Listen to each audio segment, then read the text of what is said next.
आज हम आपके लिए लाए हैं एक प्यारी सी कहानी, फूटा घड़ा। आगे बढ़ने से पहले जिसने अब तक हमारे चैनल को सब्सक्राइब नहीं किया है, वो जल्दी से हमारे चैनल को सब्सक्राइब करें, बेल आइकन प्रेस करें और अगर आपको हमारा ये वीडियो पसंद आए तो इसे ज्यादा से ज्यादा लाइक और शेयर जरूर से जरूर करें। बहुत समय पहले की बात है, किसी गांव में एक किसान रहता था।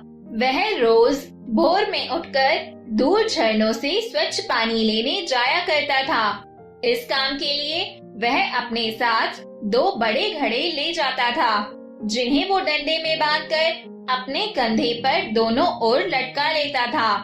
उनमें से एक घड़ा कहीं से फूटा हुआ था और दूसरा एकदम सही था। इस वजह से रोज घर पहुँचते पहुँचते किसान के पास 1.5 घड़ा पानी ही बच पाता था। ऐसा 2 सालों से चल रहा था। सही घड़े को खुद पर घमंड था कि उसका पूरा पानी घर पहुंचता है, उसके अंदर कोई कमी नहीं है। वहीं फूटा हुआ घड़ा इस बात से शर्मिंदा रहता था कि वो आधा पानी ही घर पहुंचा पाता है और किसान की मेहनत बेकार चली जाती है। फूटा घड़ा यह सब सोचकर बहुत परेशान रहने लगा। एक दिन उससे रहा नहीं गया।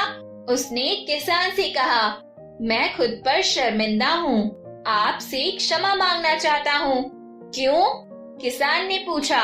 तुम किस बात से शर्मिंदा हो? शायद आप नहीं जानते, पर मैं एक जगह से फूटा हुआ हूँ और पिछले 2 सालों से मुझे जितना पानी घर पहुँचाना चाहिए था, बस उसका आधा ही पहुँचा पाया हूँ। मेरे अंदर यह बहुत बड़ी कमी है और इस वजह से आपकी मेहनत बेकार होती रही है।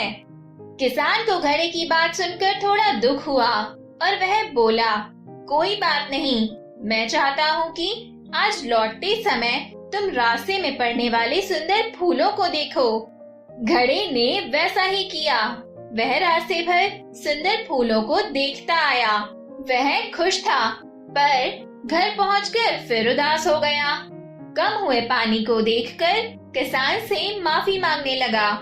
किसान बोला, शायद तुमने ध्यान नहीं दिया, पूरे रास्ते में जितने भी फूल थे वे बस तुम्हारी तरफ ही थे।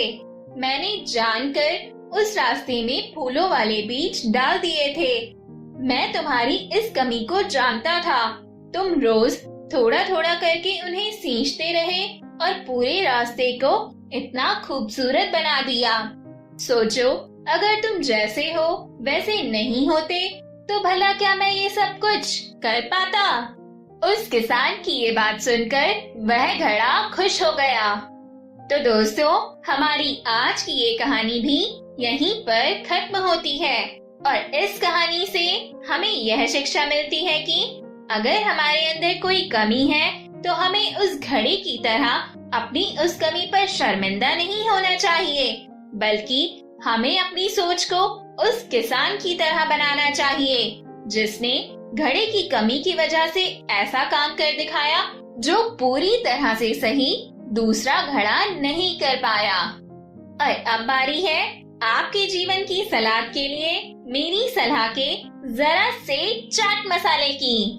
हम क्या बनेंगे, हमारा व्यक्तित्व कैसा है, यह इस पर निर्भर करता है कि हम किस तरह के लोगों के साथ अपना समय बिताते हैं। खुद से यह पूछिए कि जिनके साथ आप काम करते हैं, क्या उनका साथ आपको प्रेरित करता है?